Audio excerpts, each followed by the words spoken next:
말씀드렸듯이 오늘의 주제는 미네랄 환원수와 또 파동을 담은 물, 제가 아까 얘기했던 제 딸을 치유했던 그러한 물이라고 하겠죠. 그 두 가지 물에 대해서 중점적으로 오늘 제가 설명을 할 것입니다. 생명의 물의 조건을 여기에 들었습니다. 여기 보면은 여러 가지 좋은 물의 조건들이 있는데, 오염물질이 없는 깨끗한 물, 이건 뭐 아주 상식적인 얘기죠. 처음에 세 가지는 전통적으로 알려져 있는 좋은 물의 조건입니다. 미네랄이 풍부한 물, 약알칼리성의 물, 이것은 이론의 여지가 없습니다.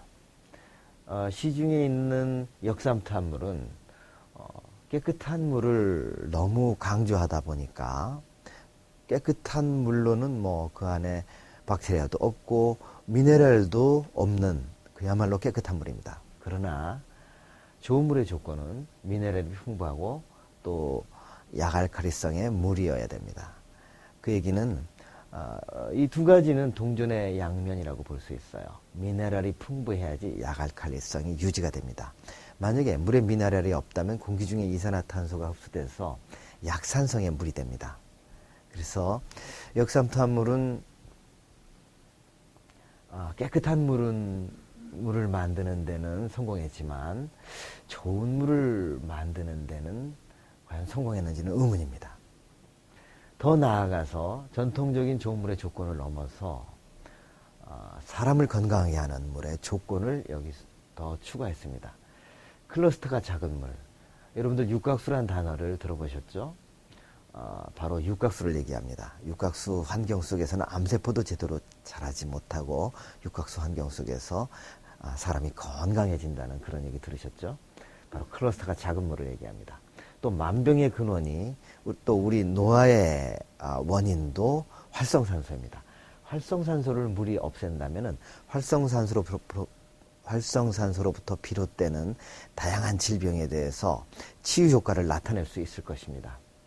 그리고 마지막으로 아까 얘기했듯이 좋은 정보를 담고 있는 물. 이것은 뭐냐면은 동의보감에 33가지의 다른 물이 나옵니다.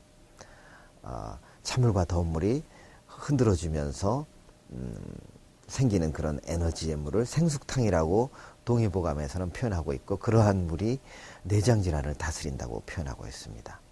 우리 조상들은 그렇게 다양하게 기운에 따라서 물을 분류했습니다. 그러나 지금 그 물에 담겨 있는 그런 에너지를 측정할 수 없기 때문에 그것을 비과학으로만 우리는 생각을 하고 있죠. 그러나 현대과학이 발전하면서 아까 보았듯이 물에 담겨 있는 그런 에너지, 물질의 파동도 과학의 대상으로 이제는 연구를 하고 있는 상황입니다.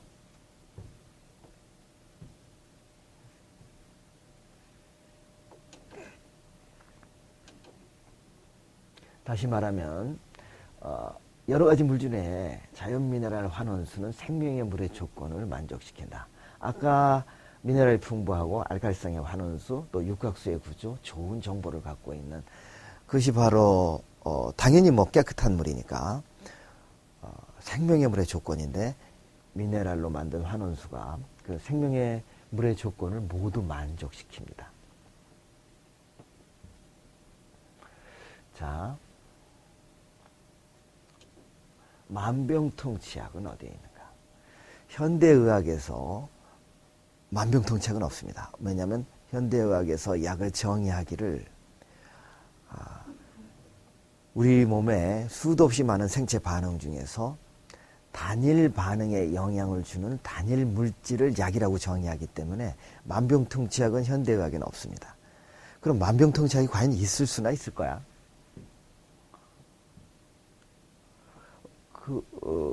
일단 메커니즘을 생각해 볼까요? 만병통치약이 있는지는 모르겠지만 만병을 일으키는 그런 조건들은 있습니다. 그건 의학적으로 명확하죠. 혈액순환이 원활하지 않으면 많은 질병이 생기죠. 면역 기능이 저하되면 우리가 감기만으로도 우리 생명이 위험해질 수도 있습니다. 아까 얘기했듯이 활성산소가 또 만병의 근원이라고 얘기했죠. 미네랄이 부족해도 만병이 생깁니다. 현대인들은 만성적인 영양실조에 있다고 볼 수 있습니다. 우리가 고기는 많이 먹어서 단백질 부족에 의한 영양실조가 과거의 영양실조였다면은 현대의 영양실조는 바로 미네랄 부족에 의한 영양실조입니다. 미네랄만 좋은 미네랄을 풍족하게 공급해 주는 것만으로도 만성 질환이 고쳐지는 걸 볼 수 있습니다. 또 장내 미생물과 인체의 부조화. 우리 몸에 세포가 60조 정도 되는데 장내 미생물은 100조가 넘습니다.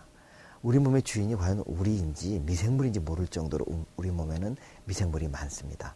그 미생물이 인체와 친화적인가 아니면 밸런스가 깨져서 우리 몸을 해치는가, 그거에 따라서 우리 인체가 달라질 수 있습니다. 그래서 우리 인체에 도움이 되는 그런 미생물이 활동한다면 인체가 건강해질 수 있습니다. 많은 퇴행성 질환에 우리가 걸려 있을 때 변에서 냄새가 납니다. 그런 것들이 바로 장내 미생물과 인체가 부조화를 이루고 있는 그런 증거라고 할 수 있습니다. 그런데 미네랄 환원수를 가지고 제가 테스트 해본 것입니다. 보시듯이 이것은 아주 미세한 구멍을 통해서 혈액을 흐르도록 하는 것입니다. 그런데 보통의 경우에 혈액이 엉겨 있기 때문에, 혈액의 적혈구가 엉겨 있기 때문에 이 조그만 틈을 지나가지 못하는데, 물을 마시고 30분 후에 이 엉켜있던 적혈구가 깨져서 이 좁은 구멍을 통과하는 걸 볼 수 있습니다. 다시 말하면은 혈액이 엉킴이 풀어진다면은 혈액순환이 원활해질 것입니다. 또 실제로 현미경으로 혈액을 관찰했을 때 적혈구가 보통 이렇게 엉켜 있는데 물을 마시고 30분 후에 적혈구의 엉킴이 다 풀어지는 것을 볼 수가 있습니다. 그리고 항산화 효과를 측정해 봤을 때 비타민 C에 비해 가지고 물을 50% 정도 집어넣고 실험을 했을 때 비타민 C 못지않은 그러한 항산화 효과를 나타내는 것을 실험실에서 관찰했습니다. 다시 말하면은 활성산소가 우리 몸에 나쁜 것인데 그것을 억제하는 힘이 물속에도 생길 수 있다는 것입니다. 미네랄 환원수에 의해서. 그리고 실제로 물을 마신 쥐의 조직에서 활성산소의 양을 측정한 것입니다. 그랬을 때 활성산소의 양이 컨트롤에 비해서 모든 장기, 간에서, 폐에서, 그 다음에 신장에서 줄어드는데 비장에서는 오히려 활성산소의 양이 증가합니다. 왜 그럴까요? 비장은 바로 면역 기능을 담당하는 장부이기 때문입니다. 이 얘기는 뭐냐면 우리 몸의 면역 기능이 상승하고 있구나 하는 것을 나타내고 있는 것입니다. 실제로 면역 기능이 물을 마신 쥐에서 상승하는데 여러 가지 면역의 지표가 있습니다. 체액성 면역이라는 것이 있고 세포성 면역이라는 것이 있는데, 체액성 면역은 외부에서 침입한 박테리아를 격퇴하는 그런 힘입니다. 그러한 체액성 면역도 증가했다가 다시 평소보다 약간 높은 상태로 계속 유지가 되는 것입니다. 또 세포성 면역은 죄송합니다. 제가 말을 잘못했습니다. 세포성 면역은 외부에서 침입한 이물질들, 박테리아들을 격퇴하는 힘이고, 체액성 면역은 뭐냐면은 외부에서 침입한 항원을 인식하는 능력입니다. 항체를 만들어내는 그런 능력입니다. 그 두 가지 능력이 물을 마시고 한 달간에 걸쳐서 굉장히 상승했다가 다시 떨어집니다. 떨어지는데 평소보다는 약간 높은 상태에서 계속 유지가 되는 것입니다. 이 얘기는 뭐냐면 여러분들 자연치유에서 면역 기능을 상승시키는데, 면역 기능이 상승될 때 명염 반응이라는 것이 나타납니다. 명염 반응은 바로 우리가 아까 처음에 말씀드렸듯이 자연치유력이라는 단어를 자연의학에서 사용하는데, 자연치유력과 가장 가까운 현대의학의 단어가 바로 면역 기능인 것입니다. 면역 기능이 상승할 때 자연치유력이 발휘되면서 명염 반응이 나타나는 것입니다. 명염 반응이라는 것은 과거에 내가 알았던 질환과 같은 그런 증상이 나타나는 것입니다. 여러분들 자연치유력을 강화시키기 위해서 질병의 상태로 오히려 유발한다고 아까 제가 처음에 말씀드렸죠. 바로 면역 기능이 상승되면 자연치유력이 강화되고 오히려 질병의 상태 같은 그런 증상이 오히려 일시적으로 나타날 수 있습니다. 그것을 명현 반응이라고 자연의학에서는 표현하는 것입니다. 이 데이터는 명현 반응에 대한 과학적인 해석을 가능하게 해줍니다. 다시 말하면 정리할 때 여러분들 좋은 물이 혈액의 흐름을 원활하게 해주고 면역 기능을 활성화시키고 활성산소를 제거하고 또 필수 미네랄을 우리 몸에 제공합니다. 그렇다면 그리고 물을 마시고 첫 번째 일어나는 반응이 변에서 냄새가 나지 않는 것입니다. 다시 말하면 만병의 근원이라고 알려져 있는 이런 5가지 조건들을 해결하는 존재가 있다면 그것은 만병통치약이라고 말할 수도 있을 것입니다.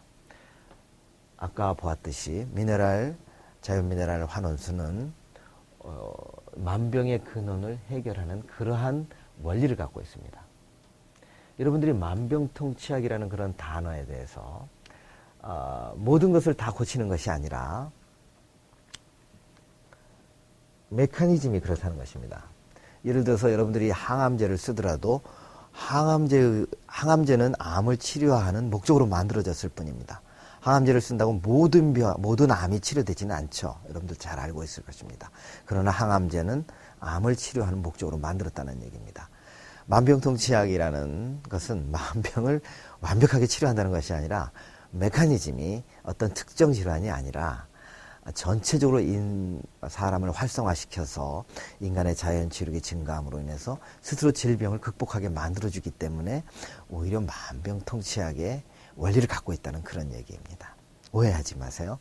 자, 항암 효과 볼까요? 실제로 동물 실험에서 봤을 때 좋은 물을 마셨을 때 피부 암세포를 주입했을 때 암세포의 성장이 억제되는 것을 볼 수가 있습니다. 이것은 그래프고 실제 사진을 찍은 모습입니다.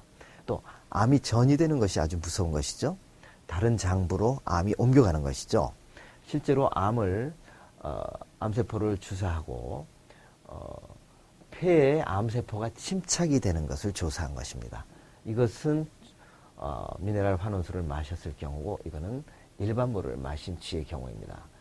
봤을 때 전이 되는 컬러니가 많이 억제되는 걸 볼 수 있죠. 암세포의 성장도 억제하고 암세포가 전이 되는 것도 미네랄 환원수가 억제한다는 것을 보여주고 있습니다. 그리고 대사증후군이라는 것이 있습니다. 여러분들 당뇨도 있고 혈압도 있고 그러나 이런 것들을 다 크게는 대사증후군이라고 현대의학은 분류하고 있습니다. 대사증후군을 정의할 때는 혈당이 높은 것, 그 다음에 중성지방이 높은 것, 그 다음에 콜레스테롤이 높고 또 콜레스테롤은 좋은 콜레스테롤과 나쁜 콜레스테롤이 있는데 좋은 콜레스테롤을 HDL이라고 그러는데 HDL이 낮은 것을 대사증후군이라고 또 바라보고 있습니다. 비만, 혈압 이런 것들을 대사증후군의 지표라고 보고 이 중에 세 가지에 해당이 된다면 여러분들은 대사증후군으로 현대학에서 분류하고 있습니다. 당뇨가 태생적으로 발현이 되는 그런 올레 TF라는 쥐를 유전공학적으로 만들어서 미네랄 환원수를 마시게 하고 측정을 해봤을 때 중성지방이 현저하게 컨트롤 쥐에 비해서 줄어드는 것을 관찰할 수 있습니다. 그리고 혈당도 떨어지는 것을 알 수 있습니다. 혈당이 원래 엄청나게 올라가도록 디자인되어 있는 쥐이기 때문에 혈당이 오르는 것을 막을 수는 없었습니다만은 상대적으로 컨트롤 쥐에 비해서 혈당이 낮은 것을 오랫동안 관찰한 결과 알 수 있었습니다. 콜레스테롤도 마찬가지입니다. 전체적으로 콜레스테롤이 떨어지고 있습니다. 그런데 재밌는 것은 여기 데이터로 표현을 못했습니다만 HDL이라는 우리 몸에 도움이 되는 그러한 콜레스테롤은 오히려 상승하는 것이 또 관찰이 되었습니다. 다시 말하면 자연 미네랄로 만드는 그런 환원수는 항암 효과와 항당뇨 효과를 보입니다. 어떤 항암제도 당뇨에 효과가 있다는 얘기는 여러분들이 들어보지 못하셨을 것입니다. 그리고 혈당과 중성지방, 콜레스테롤을 낮춥니다. 여러분 데이터로 보셨죠? 그리고 항산화 효과와 면역 증강 효과를 보입니다. 다시 말하면은 활성산소와 면역 기능 저하로 비롯되는 다양한 질병이 있음을 제가 말씀드렸죠.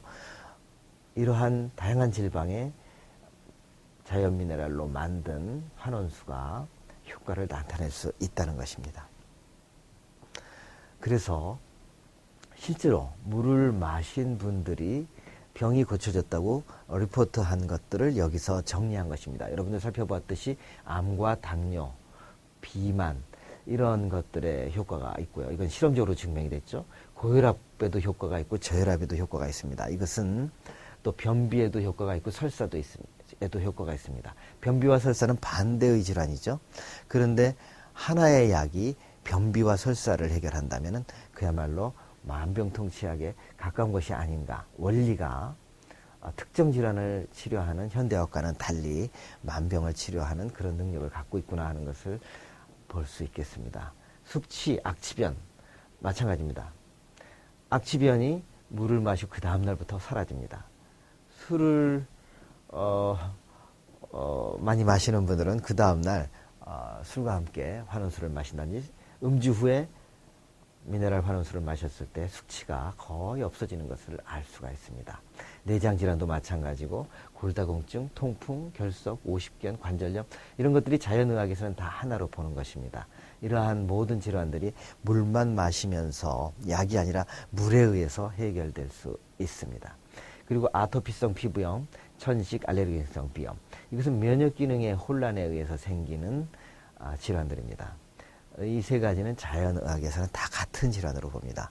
자연미네랄 환원수를 마심으로 인해서 아토피성 피부염과 천식과 알레르기성 비염이 다 고쳐지는 것을 관찰할 수 있습니다. 생리통은 많은 여성분들이 생리통에 고통을 받고 있는데 특히 화학물질에 많이 노출된 젊은 여성들이 요새 생리통이 아주 심합니다. 그 생리통이 자연 미네랄 환원수를 마시면서 바로 거의 그 다음 사이클 가기 전까지 그 생리통이 없어집니다. 그래서 여성한테 특별히 도움이 되는 그러한 물이라고 볼 수 있겠습니다. 또 저희가 실험한 바에 하면은 부산에 있는 유치원에서 저희가 테스트를 했을 때 아토피성 피부염이 거의 30%가 넘게 나타났습니다. 그런데 임신 중에 어머니들에게 앙케이트 조사를 했을 때 임신 중에 청량음료를 하루에 한 병 이상 마신 분들이 있었습니다. 그분들의 자녀들은 통계를 다시 내봤을 때 아토피인 확률이 거의 70% 가까이 있었습니다. 다시 말하면 여러분들이 여성분들이 임신 중에 청량음료를 많이 마신다든지 그러면은 아토피성 피부염이 아이가 아토피성 피부염을 가질 확률이 굉장히 높아진다는 얘기죠. 왜냐면은 태아는 양수를 먹었다 뱉었다 하는 그런 작용을 하고 있습니다. 엄마가 마시는 청량음료나 카페인 음료가 태아에도 영향을 주는 것이죠. 그래서 양수가 깨끗해야 하는 것이 중요한데 바로 자연미네랄 환원수를 마셨을 때 양수가 아주 깨끗하게 관찰이 되는 것을 우리가 토끼 실험을 통해서 관찰을 할 수 있었습니다. 실제로 중금속을 오염시켰을 때 양수에서 중금속의 농도가 20배 이상 높게 관찰이 된 적도 있었습니다. 그러나 미네랄 환원수를 동시에 먹였을 때 양수에서 중금속의 농도가 상대적으로 낮게 나타났습니다. 다시 말하면은 좋은 물은 미네랄 환원수는 양수를 깨끗하게 하고 외부에서 들어오는 해로운 우리 몸을 해치는 태아를 해치는 해로운 물질에 대해서도 방어하는 그런 능력이 있다는 것을 보여주고 있는 것입니다. 아토피성 피부염이 심한 학생이 있었는데 모발 검사를 했을 때 납 중독인 것을 납의 농도 굉장히 높게 관찰되었습니다. 근데 미네랄 환원수를 줬을 때 한 달 후에 다시 검사했을 때 납이 다 사라져서 정상으로 회복된 것을 알 수 있었습니다. 또 외국의 선교사, 프랑스의 선교사였는데 그분이 아말감 치료를 하면서 수은 중독인 상태예요. 그래서 항상 정기 검진 때 수은 중독으로 나오는데 미네랄 환원수를 3개월 마신 후에 그때 마침 정기 검진이 있었는데 놀랍게도 몸에서 수은이 발견되지 않았습니다. 정상으로 돌아온 것이죠. 다시 말하면 상식적으로 중금속은 몸에서 배출되지 않는 것으로 알려져 있죠. 미네랄 환원수를 마실 때 중금속뿐 아니라 여러 가지 환경 호르몬이 몸 안에서 사라지는 것을 확인할 수 있었습니다. 아까 말씀드렸듯이 생리통이 사실은 외부의 그 환경 호르몬에 의해서 형성이 되는 것이 요새 의학적으로 보고되고 있습니다. 그런데 자연미네랄 환원수에 의해서 생리통이 없어질 수 있다는 것은 다시 말하면 환경 호르몬도 체내에서 배출할 수 있다는 것을 의미하는 것으로 보고 있습니다.